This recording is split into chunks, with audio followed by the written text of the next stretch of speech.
Bonjour à tous et bienvenue dans cette nouvelle vidéo review. Et comme vous le voyez à cette boîte, aujourd'hui je vous présente une réplique de chez Lancer Tactical. Donc, comme d'habitude, la belle boîte illustrée avec la génération 2 de chez Lancer Tactical. Sur le côté droit de la boîte, on a une étiquette nous présentant le produit à l'intérieur, enfin du moins juste son nom. Comme d'habitude, on a la petite poignée de transport sur leur boîte, parfait pour les débutants qui n'ont pas encore de mallette. Bien, à l'intérieur, comment ça se situe? On trouve sur le dos du couvercle le manuel attaché dans une pochette plastique. La réplique sera emballée avec de la mousse expansée. Et voici donc la réplique du jour. Je vous présente donc la LT29 TD, génération 2 de chez Lancer Tactical. On a donc un chargeur mid-cap en métal de fourni, comme d'habitude avec son petit marquage Lancer.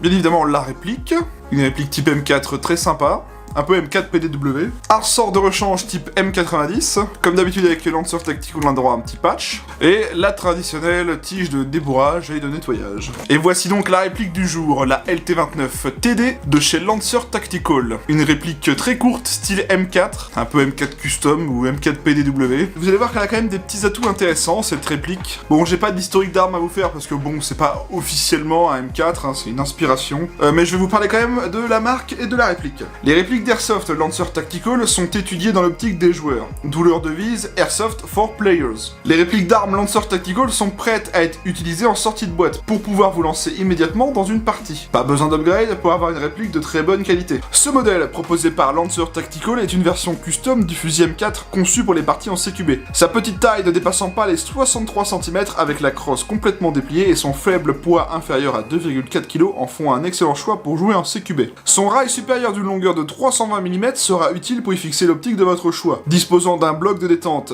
fast trigger, la réactivité est excellente et sa cadence de tir dépasse les 12 billes par seconde avec son ressort d'origine. Toutefois, il est possible de sortir ce M4 de sa zone de confort pour le jeu en extérieur. Étant équipé d'un canon de précision de 6.03 de diamètre d'origine et fourni avec un ressort M120 d'origine. Il est rapide à changer grâce à son système QD. Cette réplique saura s'adapter à son terrain. Ce LT29 se caractérise en externe par un corps entièrement en métal, des rails Picatinny supérieurs de 320 mm, une longueur crosse rabattue de 540 mm et une crosse maximum de 630 mm, un petit filetage 14 mm CCW, et en interne, des coques de gearbox en métal gravé Lancer Tactical, des engrenages 18-1, des bushings en acier de 8 mm, un piston 14 dents en acier, un moteur Axlon High Speed, un guide ressort QD avec base en acier, un bloc de détente électronique Fast Trigger avec une réactivité accrue et une cadence supérieure, un câblage arrière TEDIN large, un MOSFET de protection dans le tube de crosse, un canon de 170 mm d'un diamètre de 6.03 et d'un joint hop-up 50 degrés. Voilà donc pour les détails de la réplique. Bon, sinon, comment est-ce qu'elle fonctionne? C'est un AEG standard. On y a donc une batterie pour faire actionner ce qu'on appelle la gearbox, qui est en fait la mécanique interne de la réplique qui fait remonter un piston qui comprime de l'air et qui fait partir la bille. Je vous laisse chercher sur internet pour ceux qui ne connaissent pas, pour ceux qui connaissent, ça sert à rien que je vous le dise.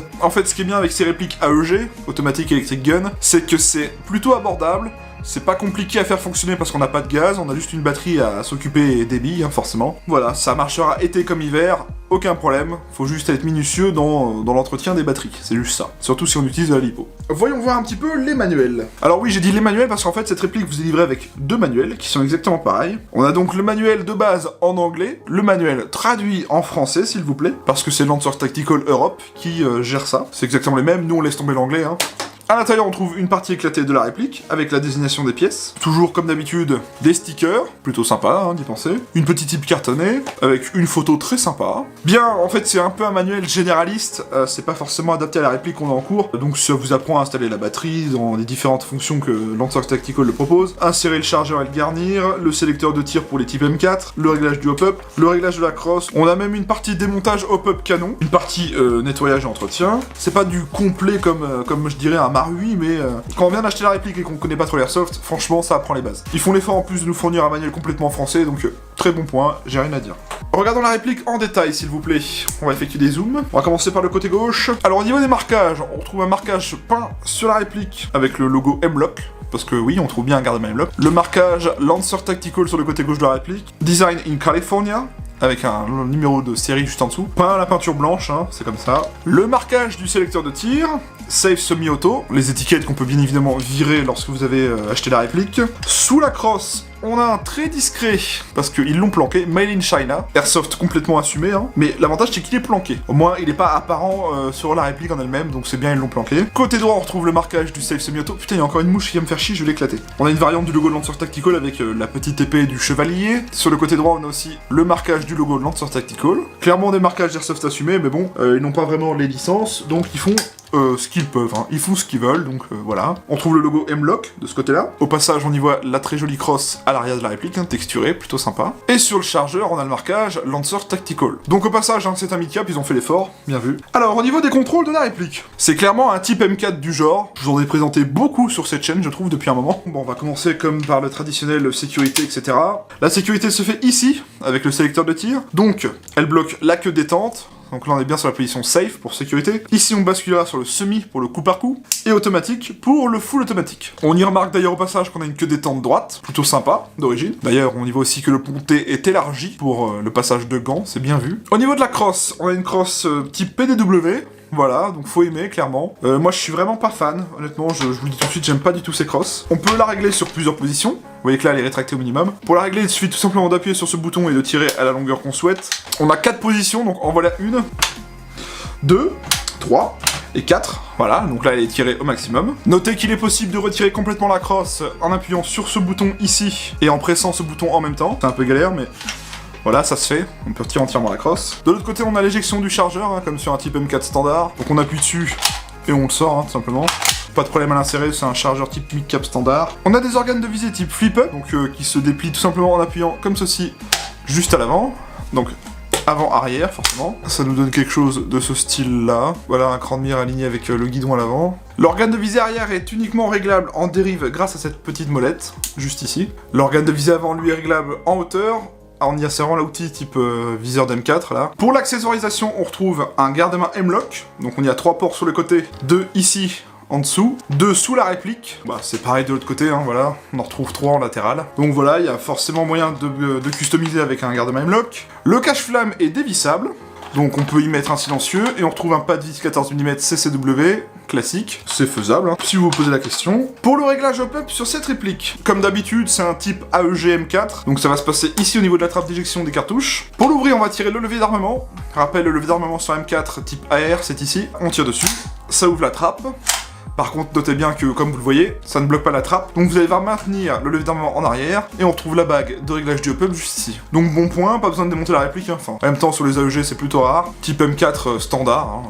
Pas de problème. L'insertion de batterie sur cette réplique. Alors ça va se passer dans le tube de crosse. Pour cela, on a plusieurs façons de le faire. Soit on va aller tirer la crosse complètement en arrière pour avoir le maximum de place, ou alors on la retire comme ceci, hein, tout simplement. Et pour ouvrir le compartiment où il y a la fiche, en fait on va tout simplement tirer sur le tube parce qu'en fait il est maintenu par un joint torique sur la base de la réplique. Donc on le tourne un petit peu comme ça, on le pivote et vous voyez, il sort. Et donc là on trouve, attention surprise, une fiche Tedin, s'il vous plaît. Cette réplique est livrée d'origine en Tedin. Vous allez me dire comment je fais si j'ai pas de batterie lipo Tedin. Donc forcément vous allez avoir besoin de ça. Un adaptateur Tedin femelle vers du Tamiya Mini mâle. Il va vous falloir cette connectique pour la brancher, ou tout simplement avoir une batterie Tedin. Hein. Alors par contre, notez, encore une fois, ça me rappelle un petit peu la MP5 que je vous ai montré il y a pas si longtemps. La MP5 Sima, bah il n'y a pas tellement d'espace. Encore là, vous voyez que ma lipo rentre, mais c'est plus le câblage de la batterie et de la réplique en elle-même qui vont venir vous faire chier. Donc je vous cache pas que pour le test de tir, j'ai fait tenir la batterie comme je pouvais, mais je l'ai pas complètement insérée. Pareil, même question que la MP5, si vous avez une idée de quel genre de batterie peut rentrer là-dedans, je suis preneur. Disons que c'est pas Jojo de se promener avec des fils qui pendent. Pour le coup, je suis pas sûr que d'origine, ça soit vraiment recommandé de jouer avec une 11.1, mais je vais la tester pour vous en 11.1 pour vous montrer un petit peu la réactivité. Mais je garantis pas qu'en jouant à la 11.1, cette réplique dure des années, hein, au contraire. Voyons voir un petit peu son test de tir à vise, on y a mis une 11.1, on va regarder un petit peu la queue de détente, voir comment ça se passe.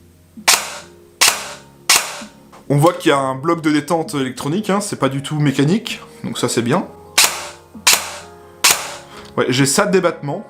Vraiment ça de débattement, et le tir est juste après. Donc comme c'est électronique, il n'y a pas de mur en fait, il n'y a pas de résistance, hein, ça part vraiment très bien.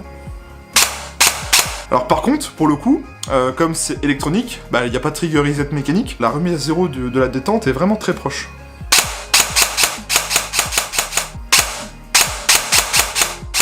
Ouais, honnêtement, pour une petite réplique comme ça, pas si chère, franchement, on est pas mal du tout. Hein. On va regarder en full voir sa cadence, on va pas faire de trop grosses rafales, sachant que j'ai une 11.1 d'origine. Franchement, d'origine à 11.1, ça dépote, hein. Je vais pas en faire des trop grosses non plus, mais ouais, ça dépote pas mal. Ça marche plutôt bien pour le coup. Très bonne petite surprise au niveau réactivité. Hein. Est-ce que le constructeur annonce que c'est ok pour la lipo 11.1 d'origine? Je ne sais pas, à vrai dire, j'ai pas trouvé l'info sur internet. Le point noir que je mettrais à cette réplique pour l'instant, c'est son emplacement de batterie, hein, franchement. Très bonne surprise en tout cas au test de tir à vide. Alors j'en profite pour avoir démonté la réplique pour la batterie, pour vous montrer son système de changement de ressort rapide. Pour ce faire, on enlève le tube de crosse avec la crosse, comme je vous ai montré précédemment. Juste ici, je sais pas si on va bien la voir. En fait, derrière la fiche Tedin, au fond, on va pas le voir forcément parce que c'est sombre, vous avez une vis BTR. Vous retirez cette vis BTR, vous avez une plaque, et vous accédez justement au changement de ressort rapide, hein, tout simplement. Bien vu de ce côté-là, on n'a pas besoin de sortir la gearbox de la réplique. Bon point pour Lancer Tactical à ce niveau-là. Alors, au niveau des matériaux de cette réplique, sachez que cette petite chose n'est vraiment pas si légère, à vrai dire. Au contraire, on a un bon petit poids très sympa. Mine de rien, cette réplique pèse dans les 2,5 kg, et pour cause, la réplique est principalement composée de métal. Je vais vous lister les parties maintenant. Le chargeur qui est en métal, le corps inférieur, donc le lower, le upper avec le garde-main, les rails forcément. Les organes de visée, eux, sont en polymère. La poignée est en polymère aussi. La base de la crosse ici est en métal. Par contre, la crosse en elle-même est en polymère. Le tube de crosse, lui aussi, est en polymère. Les tiges de la crosse, par contre, sont en métal. Le canon externe et le cache-flamme sont en métal, bien sûr. Le sélecteur de tir et le bouton d'éjection du chargeur sont en polymère. Par contre, la queue détente, le ponté et le levier d'armement, eux, sont en métal. Franchement, je trouve que ce sont de très bons matériaux pour une petite réplique comme ça. Pour l'instant, je n'avais eu que du Lancer Tactical en fibre de nylon. Là, c'est vraiment la première réplique Lancer Tactical que j'ai en métal. Franchement, ils ont un métal de très bonne qualité. Je sais pas ce que c'est comme type de métal, mais je vais pas m'avancer pour dire de conneries. Ça inspire confiance. Franchement, je vous jure, ça fait un bon petit poids. C'est pas léger du tout, ce truc. J'ai rien à dire, ça a l'air vraiment très honorable. On va parler un petit peu de ses caractéristiques techniques. Alors, c'est une réplique de type AEG, de calibre 6 mm, disposant des modes de tir sécurité semi et full, annoncé par le constructeur à 370 fps avec le ressort d'origine. Bon, on verra ça au test chronie, sachant que d'origine, je vous l'ai dit, on a un M90 de fourni. Avec une connectique Tedin large, un axe moteur long high speed. Elle dispose bien du hop-up réglable, elle pèse 2360 grammes, vous voyez, on n'était pas loin. Elle est annoncée à 320 fps avec le ressort M90. La longueur de son canon interne est de 170 mm et c'est un 6.03 de diamètre. Elle est fabriquée full métal et polymère et c'est fabriqué par Lancer Tactical. Bien, on a vraiment à peu près fait le tour de la réplique. Ce que je vous propose, on va aller au test de tir et je vous retrouve juste après. Allez, à tout de suite.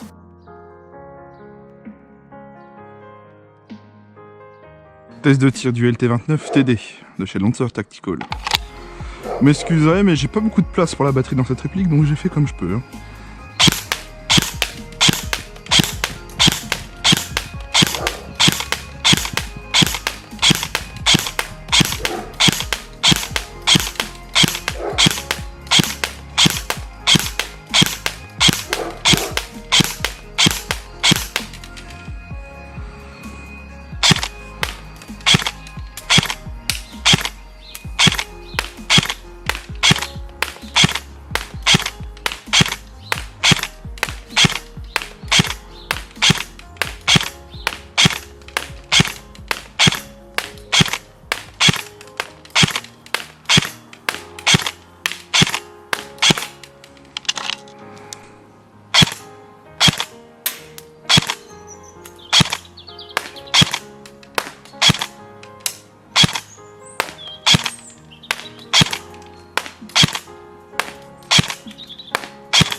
Je ressors du test de tir de la réplique. Alors, que vous dire sur cette petite réplique? Plutôt agréablement surpris, c'est très fonctionnel. En soi, les perfs d'origine sont pas dégueu du tout. On a une très bonne petite réactivité avec la queue de détente électronique. Alors par contre, mon modèle avait un petit défaut au niveau performance, je parle. Pour toucher ma cible, il fallait que je compense vers la droite. Parce qu'en fait, j'ai l'impression que le canon interne était un petit peu dévié vers la gauche.